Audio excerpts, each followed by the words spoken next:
Saya harapkan kemudian Polri itu lebih bersungguh-sungguh dan serius. Karena dia tidak mampu membela dirinya sendiri, terus kita semua menjadi apatis.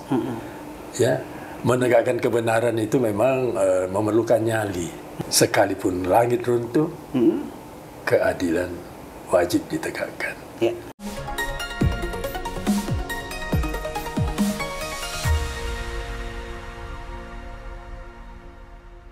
Dari kantor pengacara Amir Samsudin and Partner, bincang-bincang tipis-tipis kembali menjumpai Anda bersama saya Erman Tale Daulay di channel YouTube Tale Tries Info. Di channel ini, narasumber yang bersedia hadir untuk kita wawancara dan ingin berbagi pemikiran dan pengalaman akan kita iris-iris menjadi tipis-tipis. Pada tayangan kali ini, Bincang Tipis-Tipis menghadirkan pengacara senior mantan Menkumham, Bapak Amir Samsudin. Terima kasih. Terima kasih Bapak sudah bersedia bergabung di Bincang Tipis-Tipis. Sama-sama, terima kasih juga. Oke, seperti biasa Pak, kami di Bincang Tipis-Tipis ini selalu memulai ataupun kerap kali mengajukan pertanyaan receh. Silakan. Pak, sebagai pengacara senior, saya mau tanya pertanyaan receh dulu. Yang dimaksud dengan kalau langit runtuh, keadilan harus ditegakkan gitu. Itu maksudnya apa itu, Pak? Ya, itulah sebetulnya moto ya daripada setiap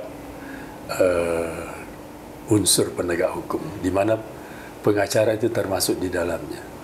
Jadi demi keadilan apapun yang terjadi, ya keadilan itu ibaratnya itu kan sebetulnya bukan kenyataannya tidak seperti itu ya. Begitulah kiasannya ya. Sekalipun langit runtuh, keadilan wajib ditegakkan. Ada bahasa Latinnya sebetulnya itu. Cuma saya tidak Ya. Tapi penjabarannya di tengah masyarakat seperti apa? Katakanlah. Ya, kita melihat ya kalau suatu proses hukum itu berjalan wajar dan tidak ada indikasi atau isyarat-isyarat di mana adanya kepentingan menghalangi suatu proses keadilan itu berjalan, ya itu baik-baik saja. Tetapi kalau di dalam satu proses di mana kemudian proses itu dibebani oleh sesuatu beban yang sangat berat karena adanya kepentingan, disitulah peribahasa tadi itu menjadi sangat mengena. Sebab menegakkan keadilan di tengah tekanan yang berat, ya, tekanan yang berat. Disitulah moto tadi, ya, walaupun langit runtuh, itu kan kiasannya. Seberapapun beratnya beban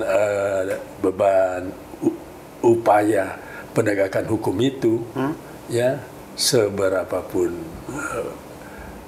beratnya, wajiblah hukum itu tegak selamanya. Meski itu pun menumbangkan seorang raja dan ratu. Saya kira demikian itu, maksud daripada adagium itu seperti itu.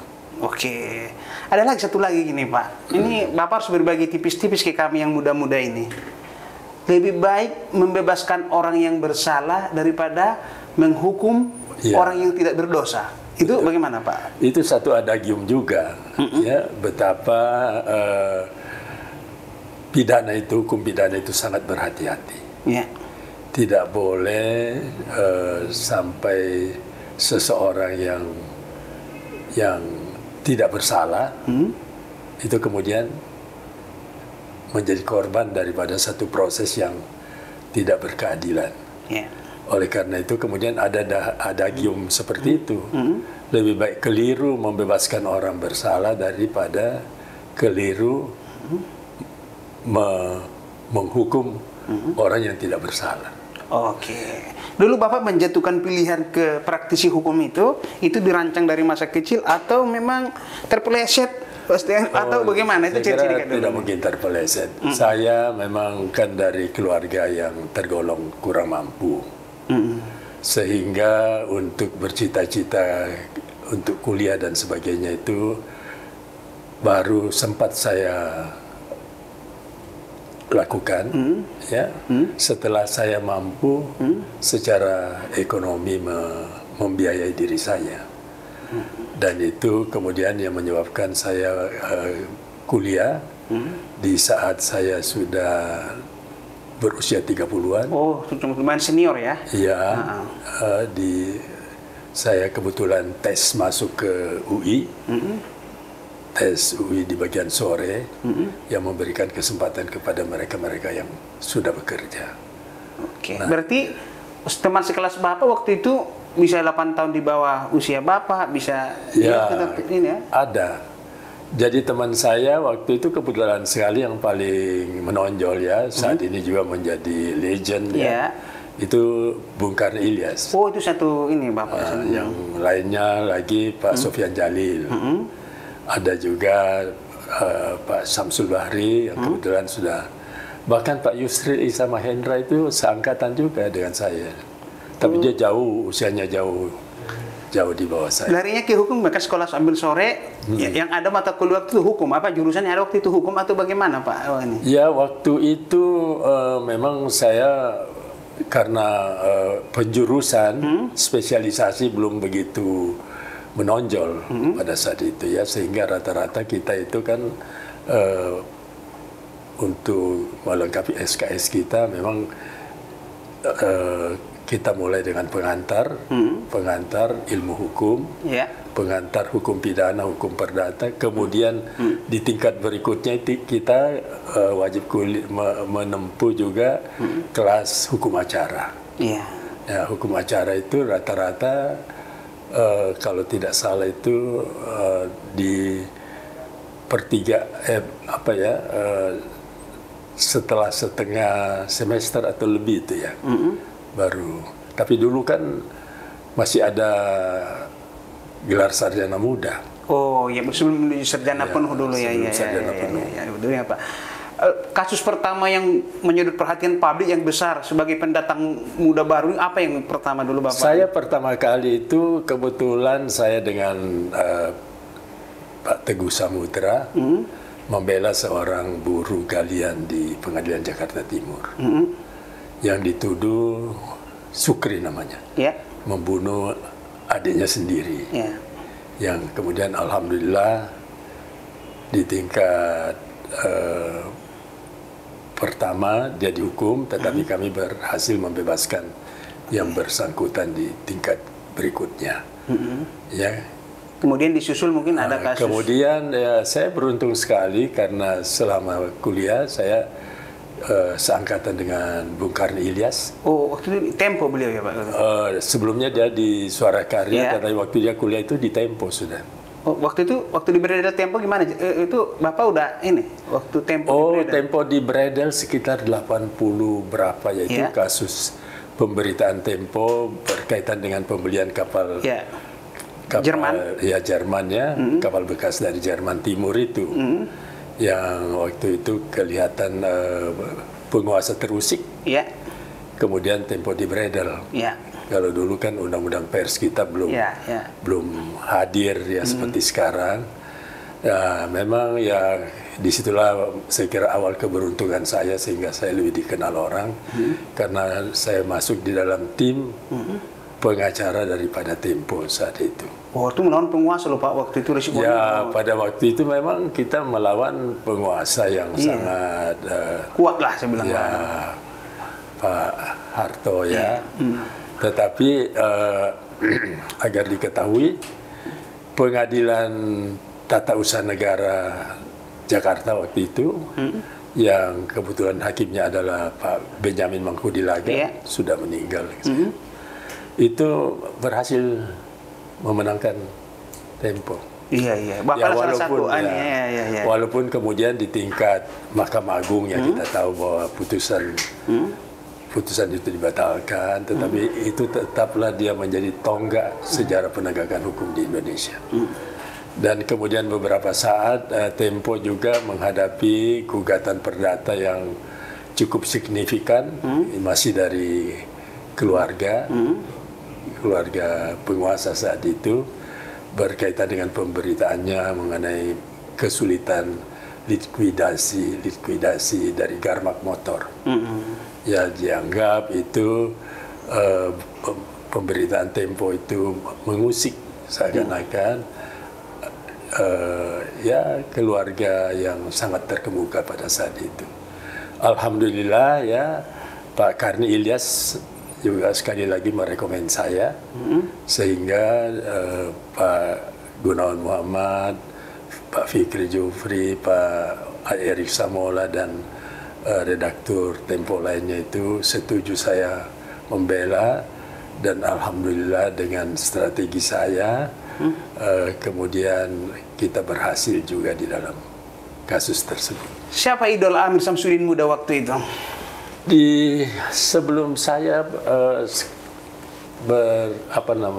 sebelum saya kuliah punya, kan ada sosok idola biasanya itu. Iya betul. Kalau saya ingat itu Pak Hugeng Imam Santoso, Kapolri saat itu.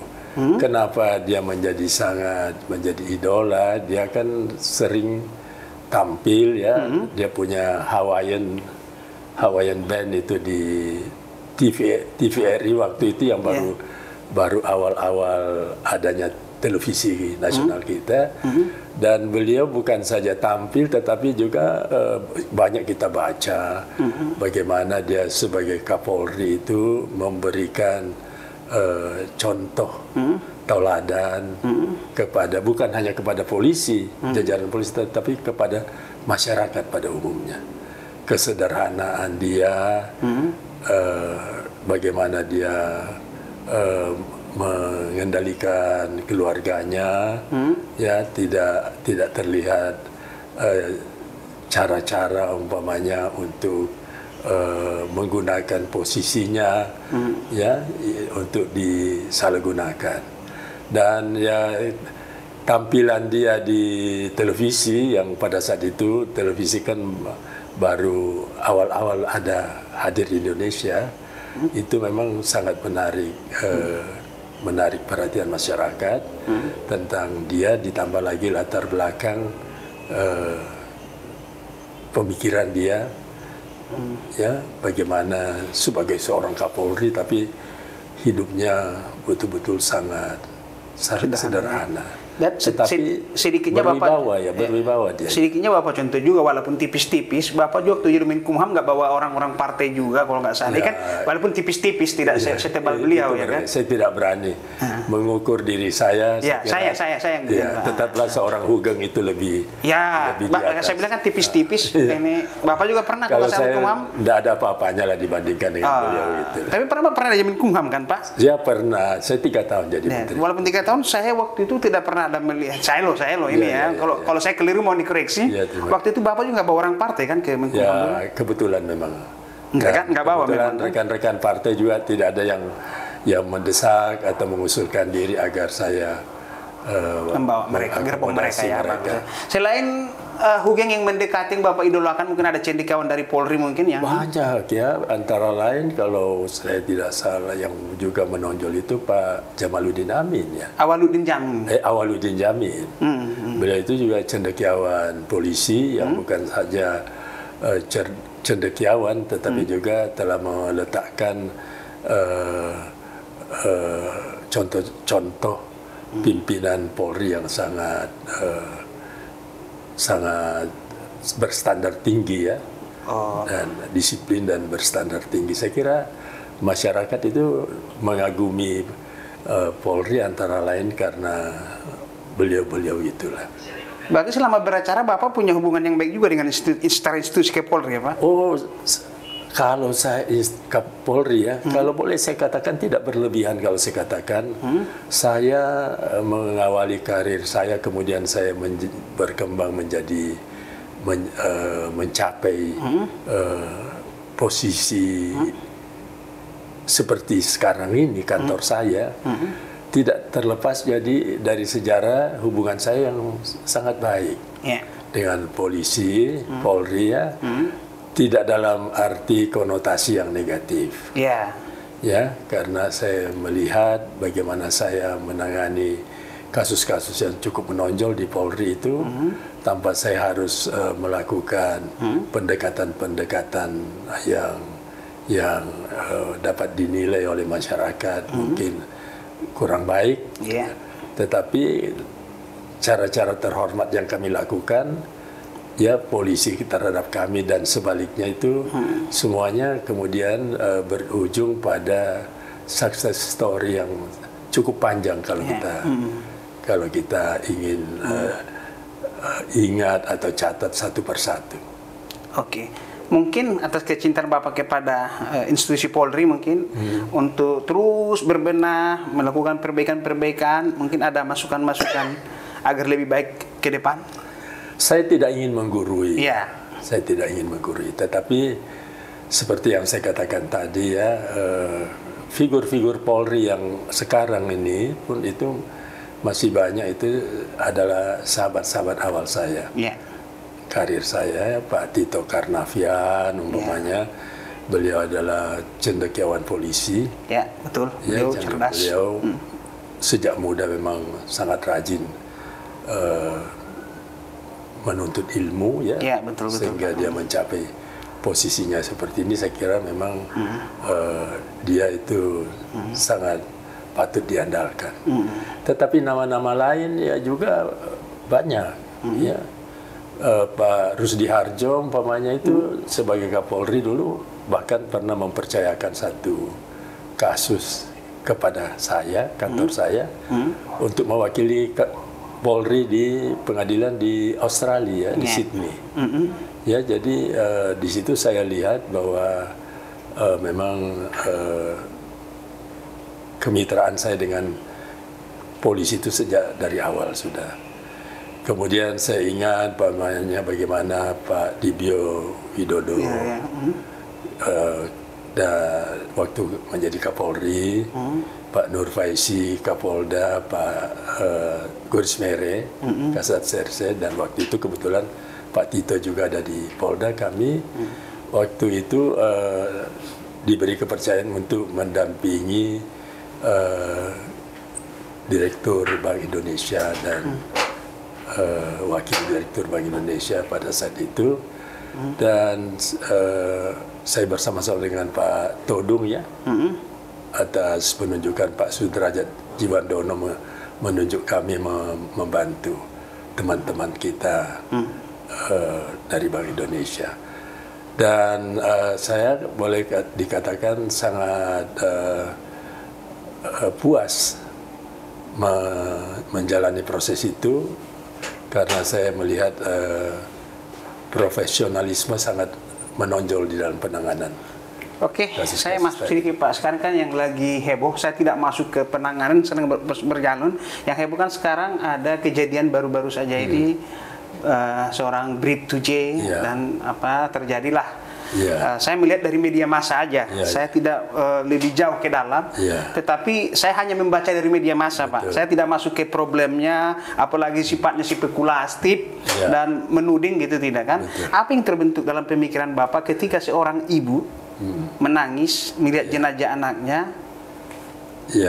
Sebagai jadi kita melihat bahwa kalau ada yang mencoba menganggap bahwa kasus terbunuhnya seorang polisi yang berpangkat kecil bernama Yuswa ini dianggap sebagai satu, karena orang pangkatnya kecil terus dianggap kasusnya itu kecil, saya kira keliru.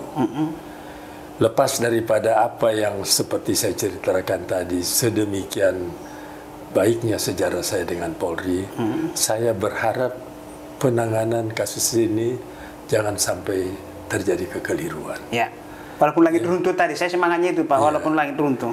Iya, jangan sampai terjadi kekeliruan. Karena di sini kan posisinya kita lihat bahwa seorang Yuswa yang sudah terbaring di makamnya itu tidak mampu membela dirinya sendiri. Iya. Sehingga apapun yang diceritakan orang yang masih hidup, jangan kemudian karena dia tidak mampu membela dirinya sendiri, terus kita semua menjadi apatis. Ya, menegakkan kebenaran itu memang memerlukan nyali. Dan ya, di dalam hal menegakkan kebenaran memerlukan nyali, disinilah kita harapkan bahwa ya tragedi, kalau saya boleh katakan, ini tragedi kemanusiaan seperti ini ya, jangan sampai menjadi catatan kita ke masa depan. Itu yang harus kita. Bapak mengikuti ini lewat media ataupun aktif mengikuti? Saya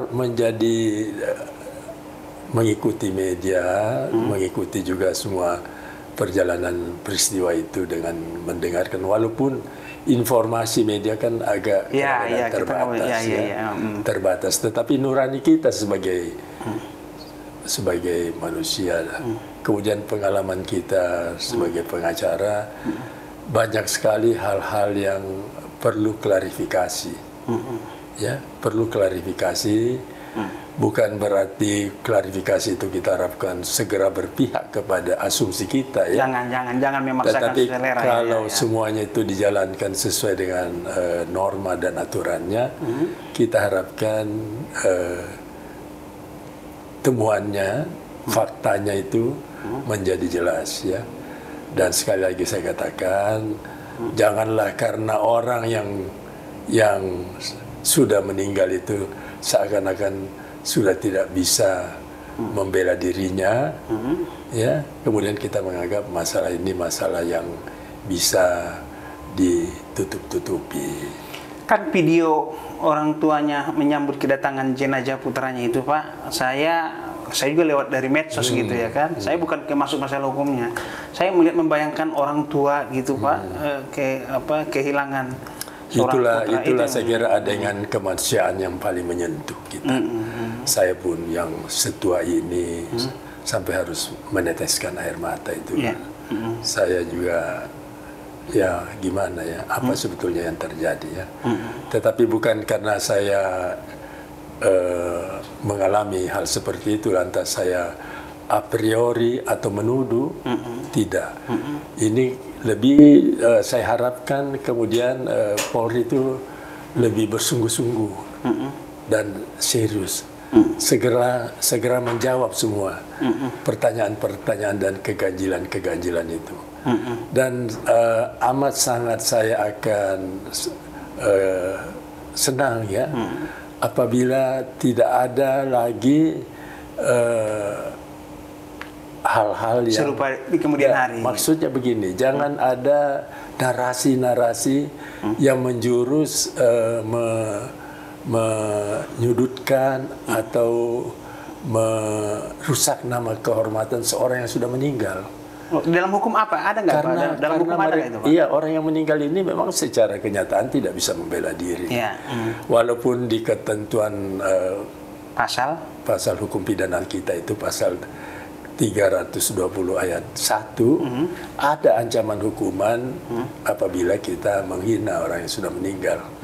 Relatif ancamannya tidak begitu berat, tetapi itu sebagai pengingat kita, ya, bahwa orang mati sekalipun itu dilindungi oleh hukum, ya, sehingga orang hidup itu janganlah, ya, jangan, karena sepanjang seluruh pertanyaan dan keganjilan ini belum terjawab secara memuaskan kepada masyarakat, jangan ada pihak-pihak yang lebih menambah kesedihan keluarga mereka itu, ya, dan menjadikan kemudian ini menjadi drama kemanusiaan yang semakin bergulir, ya, itu yang sangat kita tidak harapkan.